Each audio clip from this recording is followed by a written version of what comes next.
Na palavra encontramos luz, mesmo em meio à escuridão.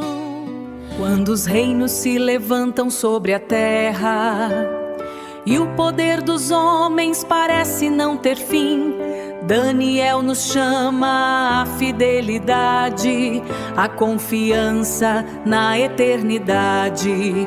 Rei dos reis e Senhor da história, Maranata, o Senhor logo vem. Vem, Senhor Jesus, reina, tua glória vamos proclamar. Senhor, ouve o clamor, a nossa oração. Confessamos o erro em contrição. Por tua misericórdia, restaura o teu povo. Escuta e atende. Amém, amém. Amigos, que alegria é estarmos na casa de Deus nessa manhã. Sei que para alguns talvez seja mais difícil sair da cama, mas é um esforço que vale a pena. Deus seja louvado pela sua vida. Deus seja louvado porque você conduziu o seu carro em segurança até aqui e os anjos vieram protegendo, para que você pudesse ouvir a mensagem dessa manhã. Eu tenho apenas um anúncio para fazer hoje. Hoje de tarde, às 4 horas, nós temos o Celebra Caleb. Então, se você é um Caleb e fez a sua inscrição no Forms que passou durante a semana, você vem aqui 4 horas para participar da celebração. Estaremos aqui acompanhados do Ministério Faces, tá bom? Vamos para a Bíblia então? Então pega a sua Bíblia. Eu quero conversar um pouquinho com vocês hoje sobre o exílio. E é por isso que eu quero que você abra sua Bíblia em Daniel. Obrigado. Em Daniel, no capítulo 9. Vamos lá. Daniel, capítulo 9. A partir dos versos 1 até o verso 3. Daniel, capítulo 9, dos versos 1 até o verso 3. Todos acharam? Podemos ler? Então tá bom. Diz assim: no primeiro ano de Dario, filho de Assuero, da linhagem dos Medos, o qual foi constituído rei sobre o reino dos caldeus, no primeiro ano do seu reinado, eu, Daniel, entendi pelos livros que o número de anos de que falara o Senhor ao profeta Jeremias, que haviam de durar as assolações de Jerusalém, era de 70 anos. Voltei o rosto ao Senhor Deus para o buscar com orações e súplicas, com jejum, pano de saco e cinzas. Entenda uma coisa: o que é um exílio? O exílio nada mais é do que tirar você da sua terra natal, de onde você cresceu, de onde você estava com a sua família, e levar você para um outro lugar, sem o seu consentimento. Assim você ficará longe da sua família, longe das pessoas que você ama, e terá que viver naquele lugar. Esse lugar é chamado de exílio. É interessante porque nessa passagem que nós acabamos de ler, presta atenção. Talvez em algum momento no culto de hoje você tenha vontade de dormir, mas eu vou te acordar de alguma forma. A questão é que você precisa prestar atenção nos dois textos que nós iremos acompanhar nessa manhã, para entender o tema da mensagem de hoje. Nós vamos começar lendo Daniel capítulo 9 e depois nós passaremos a Jeremias 29. Existem algumas histórias na Bíblia que elas são interessantes, principalmente a reação das pessoas que são os personagens dessas histórias. Uma dessas reações é a reação de Daniel, quando ele está falando aqui em Daniel capítulo 9. Você acabou de ler esse texto comigo, mas eu quero que você dê uma olhada novamente a ele. Não sei se você está conseguindo ler aqui, mas se não tiver, abre o seu celular ou pega a sua Bíblia. Perceba que Daniel, ele estava buscando saber algo. O que Daniel queria saber? Quando que acabaria o período do exílio babilônico? Se lembra o que é exílio? Você ser tirado da sua terra natal e ser levado para um lugar sem o seu consentimento, um lugar longe de todo mundo e muitas vezes para viver como um escravo. Essa era a situação de Daniel. Daniel estava vivendo um exílio babilônico. Daniel pertencia ao povo de Israel. Ele morava em Judá e agora ele estava em outra terra, em outro país. Diante disso, Daniel ele começa a analisar os profetas, porque no coração dele ele precisava saber quando aquele exílio ia acabar, quando o período de escravidão iria terminar. Presta atenção numa coisa: quando Daniel descobre que o exílio duraria 70 anos, ao invés de ele ficar feliz porque já estava acabando, o texto me diz que Daniel começa a chorar.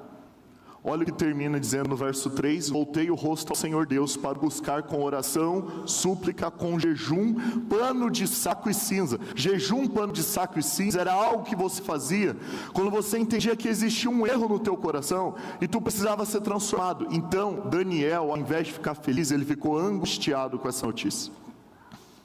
E eu fiquei um pouco preocupado com isso, porque na minha cabeça o óbvio era Daniel, depois de ler Jeremias, ele fica feliz e preparar as malas deles para voltar para casa. Eu me lembro quando eu estava no colégio, que o momento mais especial da minha vida era chegar ao final do ano para eu ir para casa ver meus pais. E eu ficava ansioso, contando os dias, aqui está terminando, eu preciso preparar a mala, eu quero ir para casa. E olhando na minha realidade, eu quero que Daniel ele faça a mesma coisa, só que Daniel não fica feliz. Por quê? E a pergunta que eu faço para vocês: porque alguém que acaba de descobrir que Deus está prestes a cumprir a sua promessa, começa a chorar. Para nós entendermos isso, é necessário entender, primeiro, como Daniel foi parar no exílio babilônico. Antes de nós irmos para o porquê, nós vamos entender o como. Como ele foi parar no exílio. Naquela época, assim como hoje, existiam algumas tensões políticas, tensões religiosas. Os jovens não eram levados muito a sério, a política não era levada a sério, o sistema em si não era levado a sério, a religião era deixada de lado. E assim como hoje existem grandes potências mundiais, potências econômicas, na época de Daniel também existiam algumas potências. Entre elas estava a Assíria e o Egito. Entre a Síria e Egito, adivinha quem estava lá? Judá, pequenininho, a terra de Judá, onde Daniel morava. A grande potência então entre a Síria e Egito, se você fizesse um ranking, economicamente, financeiramente, a Síria vencia. Agora, queridos, entendam algo. Vocês acham que o rei da Síria governava com amor ou pelo medo? O que vocês acham? Quem acha que é por amor aqui? Levanta a mão. Muito bem, vocês leem a Bíblia. O rei da Síria, ele governava por medo. Alguns estudiosos eles dizem que quando os assírios capturavam pessoas e levavam até as suas terras, eles faziam algumas atrocidades com essas pessoas. Entre elas estavam arrancar os olhos. E daí, alguns estudiosos entendem que vem aquela expressão: me custou o olho da cara, porque eles arrancavam os olhos dos seus escravos. Outras formas de mostrar o seu poder era empalar a cabeça de todas as pessoas que eles matavam em guerra em volta da cidade da Síria. Eles eram um povo cruel, as pessoas tinham medo deles, mas eles tinham um grande poder econômico. Naquela época o rei assírio que governava era Senaqueribe. E em certo momento Senaqueribe foi até Judá, guerreou contra Judá, venceu a batalha contra Judá e destruiu algumas cidades que pertenciam a Judá. Os anos se passaram, Senaqueribe morreu e o seu filho Esarhadon tomou o lugar. Agora o filho de Senaqueribe, ele entendeu que o que o pai havia feito não estava andando no caminho certo. Não significa que o filho dele era bom, o filho dele apenas mudou a estratégia. O pai, Senaqueribe, destruiu Babilônia, por exemplo, destruiu os templos, destruiu os deuses. Quando Esarhadon entrou no poder, que era o filho de Senaqueribe, ele foi lá, a primeira coisa que ele fez foi reconstruir Babilônia. Ele reconstrói Babilônia, ele reconstrói os templos e ele traz de volta a adoração a um deus chamado Marduk. E aí começa uma parceria entre Babilônia e a a Síria, que era um grande império. Babilônia ainda não tinha todo esse poder econômico. Passado um tempo, gente, subiu ao poder um rei babilônico chamado Nebosalazar. Esse rei, que era o pai de Nabucodonosor, ele decidiu quebrar essa aliança contra a Síria. Olha que malandrinho ele foi. Ele foi até a Síria com o seu exército. Ele conseguiu, depois de muitos anos de guerra, derrotar a capital da Síria, que era Nínive. Se lembra da história de Jonas? Que Deus pediu que Jonas fosse até Nínive pregar. Porque Jonas foge por causa da crueldade do povo sírio. Jonas estava com medo que fizesse aquilo com ele também. Ele vai até Nínive, então, o pai de Nabucodonosor destrói Nínive e conquista a Síria. Se lembra quem era o rei da Síria? Esarhadon, o filho de Senaqueribe. O filho de Senaqueribe destruiu o império assírio. Desde então, a grande potência econômica passou a ser agora Babilônia. Só que para que Babilônia conseguisse mandar em todo mundo, faltava derrotar ainda um povo. Se lembra que a gente disse? As duas potências eram a Síria e Egito.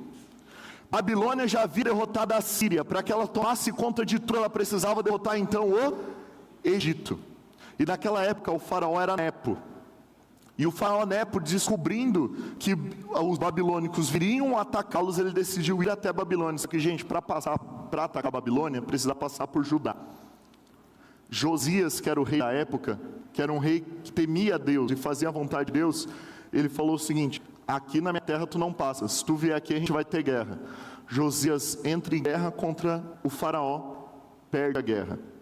Quando perde a guerra, agora Judá, que antes prestava contas à Síria, pagava tributos à Síria, começa a pagar tributos ao Egito. O pastor está falando tudo isso, calma que tu já vai entender o contexto. Tá dando para entender então a caminhada? Babilônia agora está em guerra contra o Egito. Só que Judá pagava tributos a quem? Ao Egito, porque o Egito havia tomado Judá. Dito isso, olha o que acontece. Nepo vai lutar contra a Babilônia, o faraó, e ele perde a batalha. Quem estava guerreando agora já era Nabucodonosor. Quando Nabucodonosor vence a batalha contra o Egito, ele começa a atacar agora os povos que pagavam tributos ao Egito. Entre eles estava Judá, onde vivia Daniel e seus amigos. Agora Nabucodonosor vem até a Judá e ele ataca a cidade. Isso aconteceu aproximadamente em 605 a.C. Quando Nabucodonosor ataca a cidade de Judá, ele não termina de destruir a cidade naquele ano, porque o pai dele morreu e ele precisava voltar para assumir o trono. Quando ele volta para a Babilônia, ele leva cativo 4 meninos que eram parte da família real de Judá. Que meninos eram esses? Daniel, Ananias, Misael e Azarias. Aqui começa a história do exílio babilônico para Daniel. Deu para entender? Viu como a história faz sentido? Aqui começa a história do exílio. Alguns anos passam. Daniel já vivia ali dentro. Ele aprendeu a viver entre os babilônicos. Ele aprendeu a viver com o preconceito de estar numa terra na qual ele não se encaixava, no meio de um povo que ele não conseguia misturar a sua cultura e as suas ideias. Mas Daniel aprendeu a viver ali. E acima de tudo, Daniel entendeu que ele foi chamado por Deus para apresentar o Deus verdadeiro ao povo babilônico. Agora, nós voltamos à pergunta inicial. Se todas essas tragédias tinham data para acabar, Daniel deveria estar feliz ou triste com essa notícia? Daniel deveria estar feliz, porque estava acabando o período de opressão. Ele iria voltar para sua casa. Depois de tudo que eles passaram, ele poderia voltar ao seu lar, poderia reconstruir tudo, ter uma família novamente. Mas Daniel não fica feliz. Por que isso não acontece? Vamos voltar ao texto de novo. Daniel capítulo 9. Olha o que Daniel estava lendo. Verso 2 diz assim: no primeiro ano do reinado de Dario, eu, Daniel, entendi pelo livro de quem? Jeremias. Gente, Daniel estava lendo o livro do profeta Jeremias. Daniel está dizendo bem assim: olha, eu fui pesquisar, eu queria saber quando isso daqui ia acabar. E nas pesquisas eu encontrei um profeta chamado Jeremias. Daniel começou a ler o livro de Jeremias e ele entende que o período duraria 70 anos. Só que, gente, parece que a continuação daquela leitura deixou Daniel com medo, deixou Daniel angustiado. Daniel não teve paz quando ele leu aquilo. E a pergunta é: o que estava escrito nesse livro que Daniel leu? O que está nesse texto que Daniel leu que deixou ele tão preocupado? Vamos descobrir? Abra a tua Bíblia, Jeremias capítulo 29.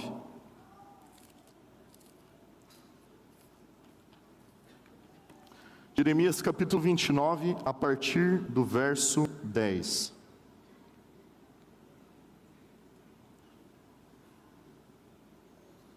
Todos encontraram? Podemos ler? Então tá bom. Jeremias 29, deixa eu colocar aqui na tela.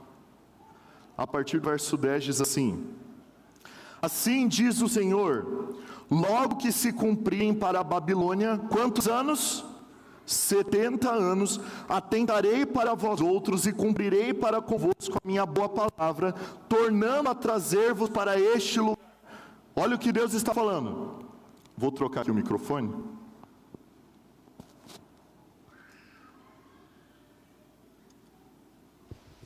Perfeito, vamos lá.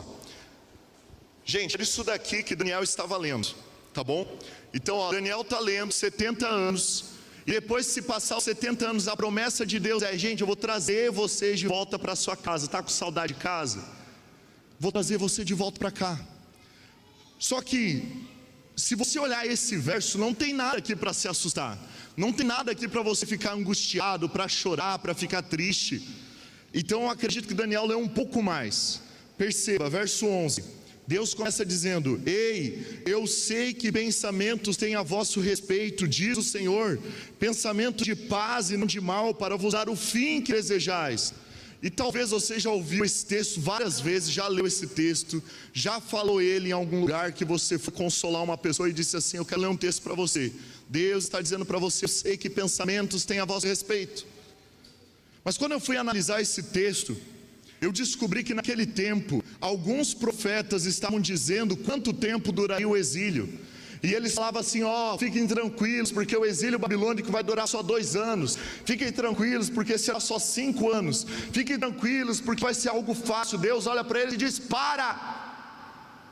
Eu é que sei que pensamentos têm a vosso respeito. Para de escutar os falsos profetas. Vocês têm que ouvir a minha voz. Vocês têm que aprender a confiar em mim. Chega, você, mais uma vez Deus diz assim: você não sabe de nada, inocente. Era isso que Deus estava tentando falar para o povo. E Ele diz assim: para de escutar os outros, porque é tão fácil ouvir os falsos profetas, e é tão difícil escutar a minha voz. Porque é tão fácil fazer a vontade de pessoas, mas é tão difícil fazer a vontade de Deus. Aqui eu já começaria a ficar assustado se eu estivesse lendo. Agora eu estou começando a entender mais ou menos o que Daniel estava sentindo. Mas o texto não para por aqui. Nós lemos o verso 11, verso 12 diz assim: então me invocareis, passareis a orar a mim, e eu vos ouvirei. Verso 13 diz: buscar-me-eis e me achareis, quando me buscar de todo o vosso coração. Eu sei os planos que tenho para vós, planos de paz, esperança e futuro. Se me buscardes de todo o coração, me encontrareis, me encontrareis. Volta para Daniel 9. Falei para vocês que a gente ia andar na Bíblia hoje. Volta para Daniel capítulo 9. Porque Daniel, ele acabou de ler esse texto. Daniel, ele ficou angustiado quando ele leu esse texto. Porque por mais que a promessa divina seria de que o período que eles estariam no exílio era de 70 anos, mas a promessa divina não elimina a ação humana dentro do processo de Deus. E talvez o nosso grande problema hoje é que a gente acha que dá para deixar tudo na conta de Deus. Deixa na conta de Deus que Ele resolve, larga para Deus que Ele resolve. Deus vai fazer, eu preciso só ficar sentado e esperar. Ei, Jesus está voltando e a gente ainda acha que é só deixar na conta de Deus, que quando Ele voltar todo mundo vai para o céu. A promessa divina não elimina a ação humana dentro do processo. Está dando para entender? Com isso a gente volta para Daniel capítulo 9. E agora em Daniel 9, a partir dos versos 4, Daniel acabou de ler isso, ele ficou angustiado. Olha o que ele começa a fazer. Orei ao Senhor meu Deus, verso 4 de Daniel capítulo 9. Orei ao Senhor meu Deus, confessei e disse: ah, Senhor, Deus grande e temível, que guardas a aliança e a misericórdia para com os que te amam e guardam os teus mandamentos. Temos pecado e cometido iniquidade, procedemos perversamente e fomos rebeldes, apartando-nos dos teus mandamentos e dos teus juízos. Olha o que Jesus está dizendo, o que Deus disse para eles: quando vocês entenderem lá em Jeremias, quando vocês olharem para a iniquidade de vocês, confessarem os seus pecados e buscarem de todo o coração. Olha o que Daniel começa a fazer. Daniel acabou de ler, a primeira coisa que ele faz é, mesmo angustiado, ele vai orar. Daniel, ele começa a oração dizendo ao Senhor: Senhor, cometi iniquidade. Gente, o mesmo cara que na cova dos leões Deus mandou um anjo para fechar a boca dos leões por causa dele, ele nesse mesmo verso está dizendo assim: Senhor, eu errei e não foi pouco. Eu errei e foi muito. Só que agora eu estou com medo, eu estou angustiado, porque o Senhor disse que o período seria de 70 anos, mas isso está condicionado a uma atitude do povo, e eu não estou vendo essa atitude. Faz sentido para você a angústia de Daniel diante disso? Eu vou fazer um adendo na história aqui. O verso 1 do capítulo 9 de Daniel diz que aconteceu no reinado do rei qual rei? De Dario. Se você pegar a sua Bíblia, volta algumas páginas no verso 6, capítulo 1, abre aí a tua Bíblia, volta algumas páginas, desculpa, capítulo 6, verso 1, abre lá. O capítulo 6, que é Daniel na cova dos leões, acontece no reinado de quem? De Dario. O capítulo 6 e o capítulo 9 de Daniel, eles estão ligados, eles acontecem no mesmo período histórico, no governo do mesmo rei. E sabe o que eu entendo com isso? Daniel leu Jeremias e ele falou bem assim: preciso orar mais. Daniel é jogado na cova dos leões no capítulo 6 por fazer o quê? Por orar. Por que Daniel orava 3 vezes ao dia? Porque ele olhou para todo o povo e disse assim: está todo mundo acomodado em estar em Babilônia. Se eu não orar por mim e pelo povo, o período do exílio não vai ser de 70 anos. A gente vai ficar mais tempo aqui. Está dando para entender?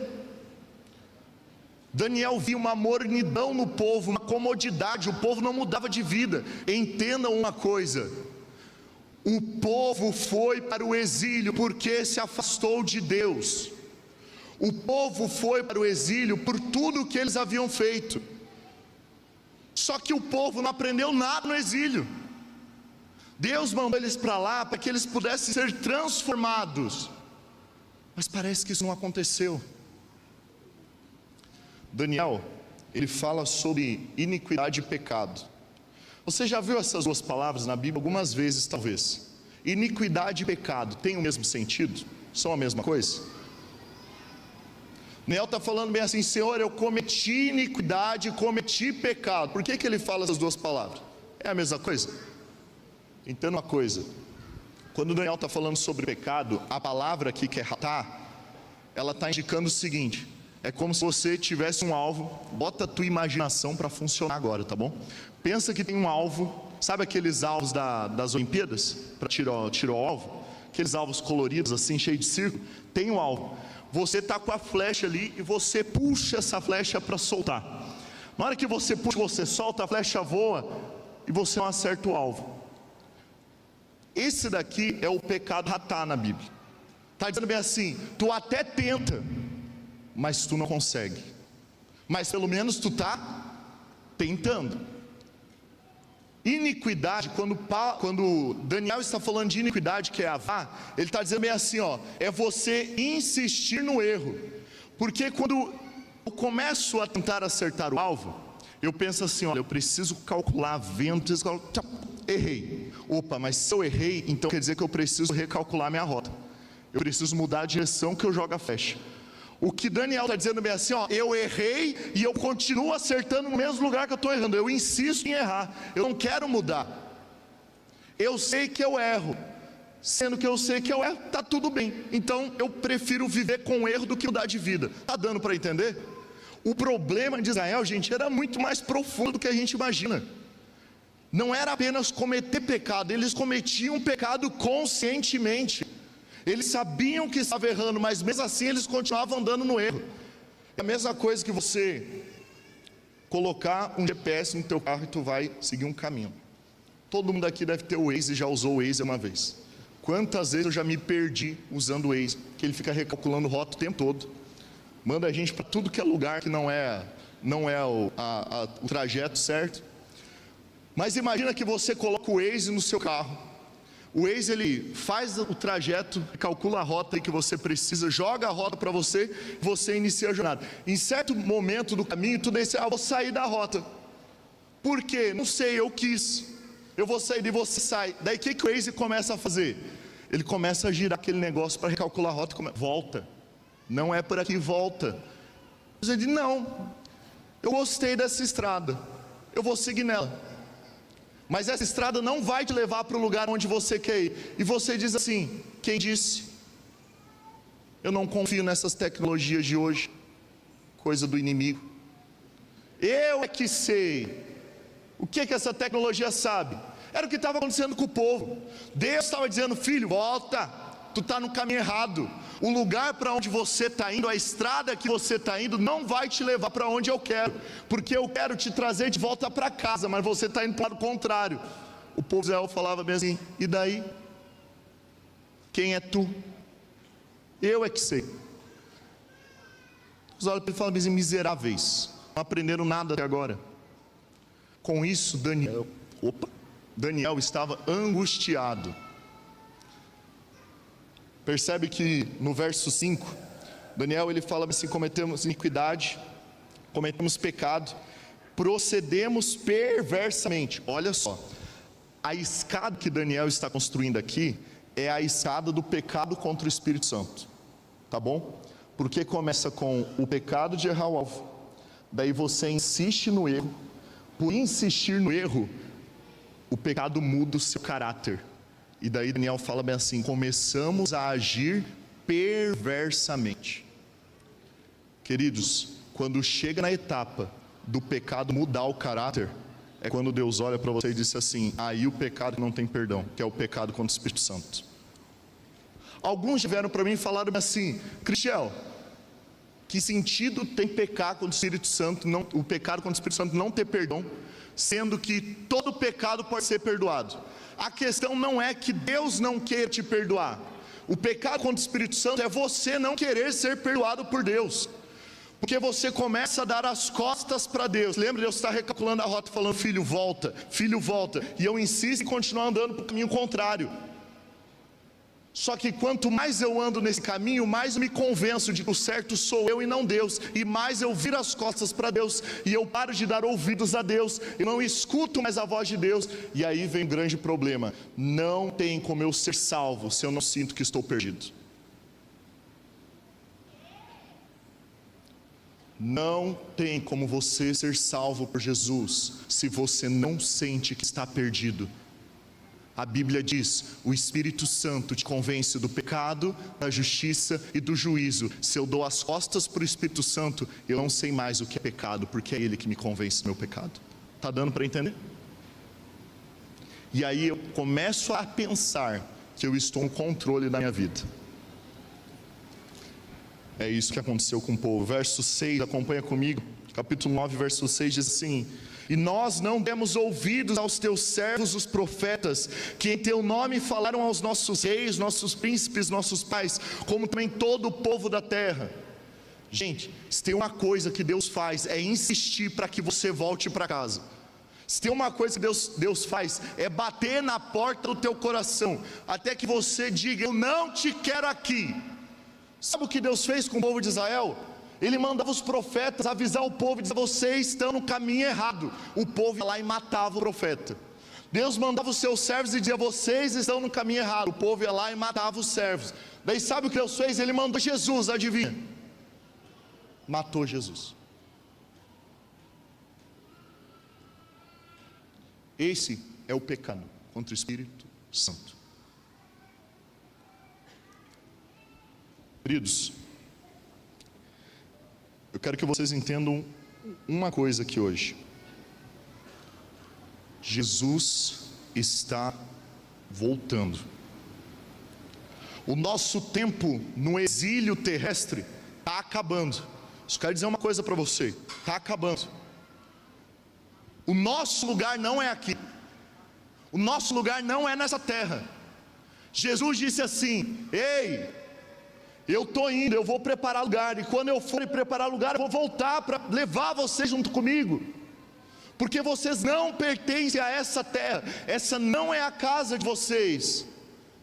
Se nós não entendermos isso, se nós não buscarmos a Deus de todo o nosso coração, se nós não deixarmos de lado as nossas iniquidades, eu sinto muito em te dizer: o céu não é para você. Porque Deus, através da sua palavra, Ele está nos preparando para viver com Jesus. Você entende isso? A essência do céu, a beleza do céu, a perfeição do céu não está em brincar com o leão e com a girafa, por mais que eu queira muito quando chegar lá. O foco não é esse. O foco não é você abrir asas e sair voando. Também quero fazer. Ou nadar. Eu me lembro que minha mãe dizia assim: lá no céu, filho, tu vai poder mergulhar e não vai se afogar. Eu pensei: ó, que alegria, nadar com as baleias, golfinhos e tudo mais. Mas o foco no céu, do céu não é isso, porque um céu sem Jesus não tem sentido. A Bíblia nos prepara para vivermos com Jesus. E se eu não aprendo, ou melhor, se eu não desenvolvo o meu amor por Jesus na terra, o céu não é meu lugar.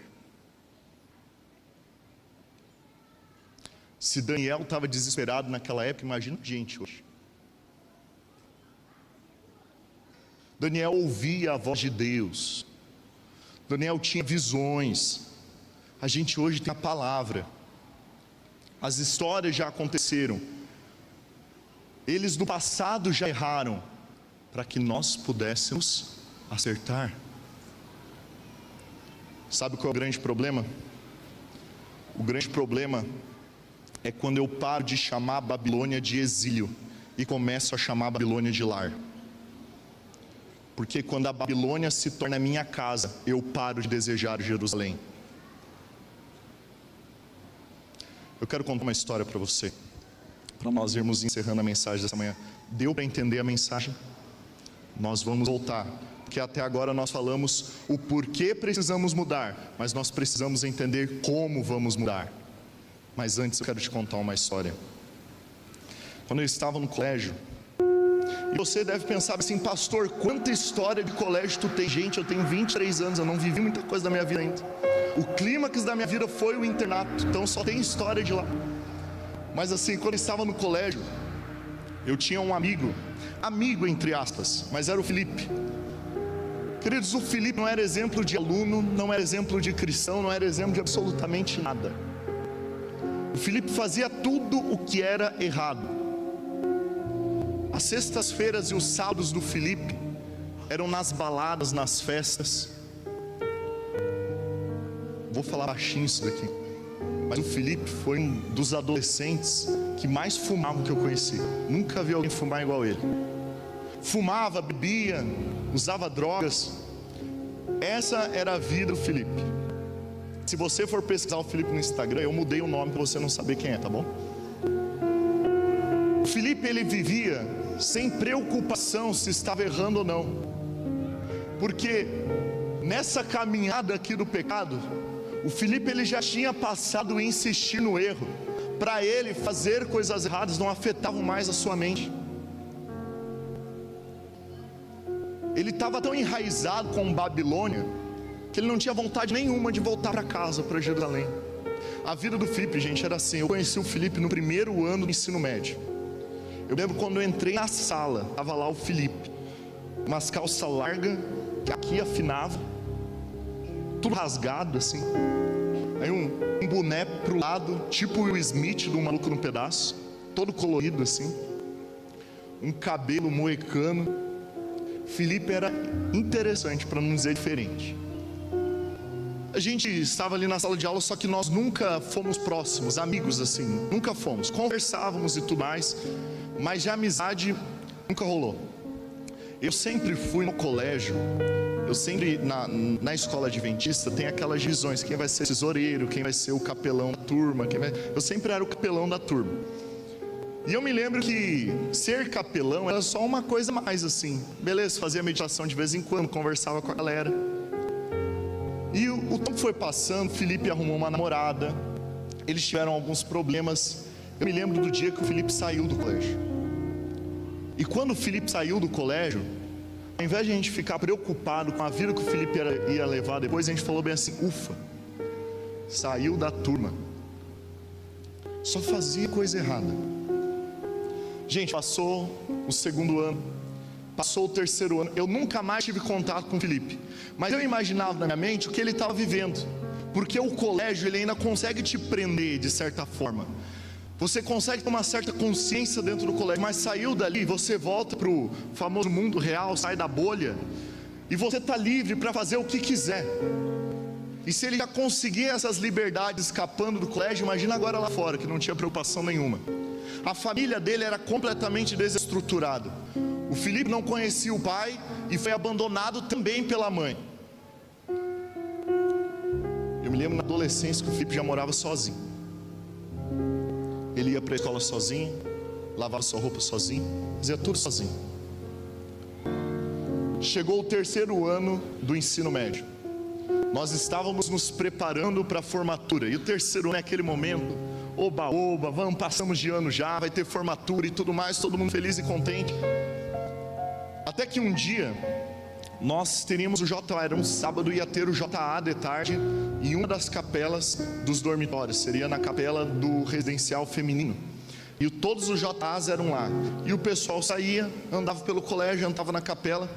E eu me lembro que nós chegamos na capela, nos reunimos, tinham as músicas, cantavam os hinos, cantavam as músicas lá, fazia o momento da dinâmica, sorteio, tudo muito legal, para jovens, adolescente, bacana.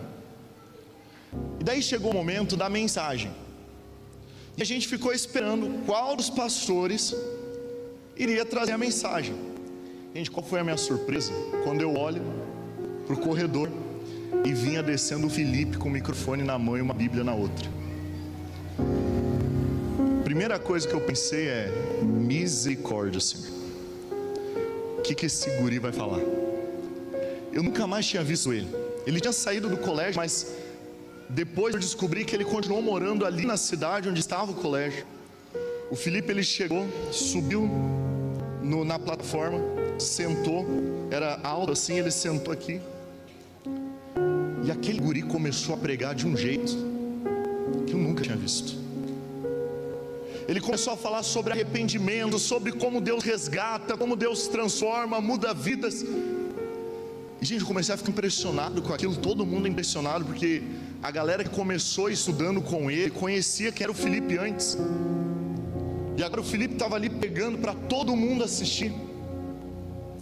E na época, eu e a Raíssa, que hoje namoramos, nós éramos amigos, sentávamos sempre juntos. Falei: é ele mesmo? Ela falou: é o Felipe. Eu não acredito, eu preciso conversar com ele no final.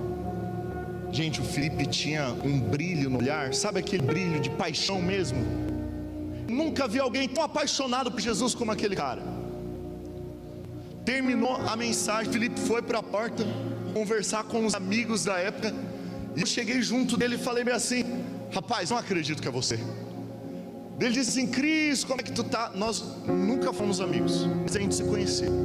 Cris, como tu tá? E tudo mais. Eu falei: cara, o que aconteceu na tua vida? Antes tu vivia com cerveja numa mão, cigarro na outra, agora tu tá com microfone e Bíblia pregando, rapaz. O que foi isso? E me lembro que o Felipe olhou para mim e disse: Cris, tu é adventista de berço? Eu falei: sou. Depois que eu descobri Jesus, entreguei minha vida para Ele, a minha vida mudou por completo. Eu fui transformado, eu deixei as drogas, eu deixei os vícios. Eu agora estou formando uma família, cara. Ele olhou nos meus olhos e disse assim: eu quero saber só de uma coisa. Se esse Jesus que eu acredito é o mesmo que você acredita, porque tu nunca me falou dele? Eu fiz mais ou menos assim. Se você experimenta uma vida com esse Jesus que eu estou experimentando, e para mim é tão perfeito, para mim é tão bom, por que tu nunca falou do amor de Jesus para mim, Cristian? Gente, eu nunca levei um tapa tão dado na minha cara como aquele. E eu comecei a refletir na história de Daniel, que eu estava vivendo acomodado, chamando Babilônia de lar. Eu não queria morar com Jesus. Foi necessário que eu levasse aquele tapa na cara para acordar na vida espiritual. Porque em Apocalipse capítulo 18, a Bíblia diz assim: ei, agora o mundo é uma Babilônia, e ela está tentando te seduzir com uma mensagem que parece bíblica, mas não é, com Jesus que parece o correto, mas não é. E o apelo de Deus para o povo é: sai dela, povo meu. Para de se corromper com os pecados da Babilônia. Eu estou dando a oportunidade de você sair dessa comunidade, vir viver uma vida perfeita comigo. Eu quero morar com você no céu, meu querido, minha querida. Como Deus te ama, e Ele te ama muito. Se você está aqui nessa manhã, é porque você é fruto de um milagre feito por Jesus. Mas eu entendo que no meio dessa caminhada, nós acabamos nos afastando. E talvez tenha alguém aqui nessa manhã que se afastou de Jesus, mas por algum motivo veio até a igreja. Talvez tenha alguém aqui que sabe que está acomodado espiritualmente. Talvez também tenha uma pessoa aqui dentro que já faz um bom tempo que não consegue falar com Jesus. Nós falamos o porquê, agora vamos para o como. Quando Daniel entendeu a sua real condição, e ele foi buscar respostas para sair do exílio, ele encontrou o seguinte caminho: então me invocareis, passareis a orar para mim. Deus falando para o povo: buscar-me-eis e me achareis, quando me buscareis de todo o vosso quê? Coração. Pastor, o que significa buscar a Deus de todo o coração? É você tirar o controle da sua vida, entregar para Deus. Você lembra que Deus começou dizendo para eles: vocês não sabem de nada, eu não sei de nada, ninguém sabe de nada. E Deus olha para o povo e diz: entrega o controle para mim, porque eu conheço o teu coração, eu sei que pensamentos eu tenho a vosso respeito. E Deus olha para o povo e diz assim: são pensamentos tão perfeitos, são pensamentos de paz. Chega de exílio, chega de sofrimento. Sabe qual é o fim que Deus quer dar para você? Todos juntos em volta da árvore da vida no céu. Você conseguiu compreender? Pastor, mas como eu faço isso? Entrega teu caminho ao Senhor. Pastor, como eu entrego? Uma vez eu aprendi que nós não temos força por nós mesmos para entregarmos a nossa vida para Deus, porque a gente entrega e pega de volta, entrega e pega de volta. É a criança que você fala para ela: tu me dá teu brinquedo, dou. Ela dá o brinquedo, passa um momento, ela vem: é meu, é meu, é meu. É assim que a gente faz com Deus. Senhor, aqui o controle da minha vida. E Deus olha: tá bom, filho, pode ir em paz. Passa meia hora, eu volto. Por que o Senhor não fez aquilo que eu pedi? É meu, é meu, é meu, devolve que eu faço. Sabe por que Deus quer que você entregue a sua vida para Ele? Porque Ele precisa te transformar. Nós só podemos ser transformados por Jesus quando a nossa vida está na mão do único que pode perdoar pecados. Deixa Deus agir, e nós vamos cantar essa música agora. Não é por você, mas é através de você que Deus vai abençoar pessoas.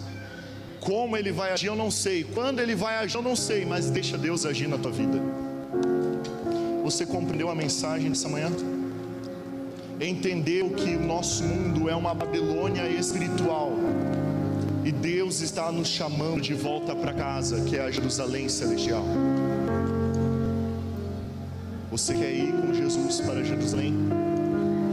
Você quer sair desse exílio babilônico e voltar para um lugar de onde você nunca deveria ter saído? Você quer mesmo? Se você quer, levanta a sua mão. Agora, se você quer de verdade, fique em pé. Pastor, que chato ficar em pé, mas é quando a gente se movimenta, a gente mostra que nós tomamos realmente uma decisão. Pastor, eu estou há tanto tempo na igreja já, eu não preciso disso aqui. Miserável, pobre, cego e nu. Está morno. A transformação é contínua, a transformação é diária. Deixa Deus agir.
Nesse momento, com esse mesmo sentimento, fecha teus olhos e nós vamos buscar a Deus esse momento de todo o nosso coração.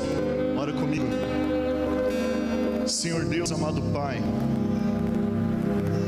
Senhor, nós queremos sair da Babilônia espiritual, Deus. Não sabemos quanto tempo ainda falta para o Senhor voltar nas nuvens do céu, nos tirar dessa terra, Deus, e nos levar para o lugar de onde nunca deveríamos ter saído, o Éden restaurado. Pai, só o Senhor sabe o quanto nós temos dificuldade de entregar a nossa vida completamente a Ti.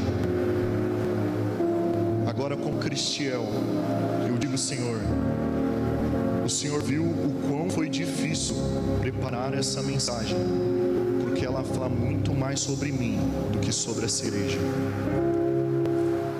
Deus, da mesma forma que o Senhor tocou o meu coração e me mostrou aquilo que eu precisava mudar, toca o coração de cada um que está nessa igreja nessa manhã. Mostra onde nós precisamos mudar. E se por acaso a gente não consegue te dizer: aqui está o controle da minha vida, nós te damos permissão, tira o controle de nós, porque senão nós nunca vamos te entregar ao Pai. Nós não sabemos quando, nós não sabemos como, mas temos certeza de uma coisa: Deus está agindo. Ele vai agir e continuará agindo em nossa vida. E ó Deus, que um dia, na nova terra, quando todos estivermos reunidos para te adorar, que nós possamos nos lembrar do dia em que entregamos o nosso coração a Ti. Por favor, ó Pai, recebe a nossa oração, recebe a nossa súplica. Estamos buscando o Senhor e queremos achá-lo, ó Pai. Por favor, ó Deus, estamos suplicando ao Senhor, limpa o nosso coração, perdoa o nosso pecado, nos livra da nossa iniquidade. Em nome de Jesus que nós oramos. Amém. No primeiro ano de Dario, Daniela assim orou: perdoa, Senhor, teu povo, sim, toda a nação, e ajuda o teu servo a entender esta visão. 70 semanas de ano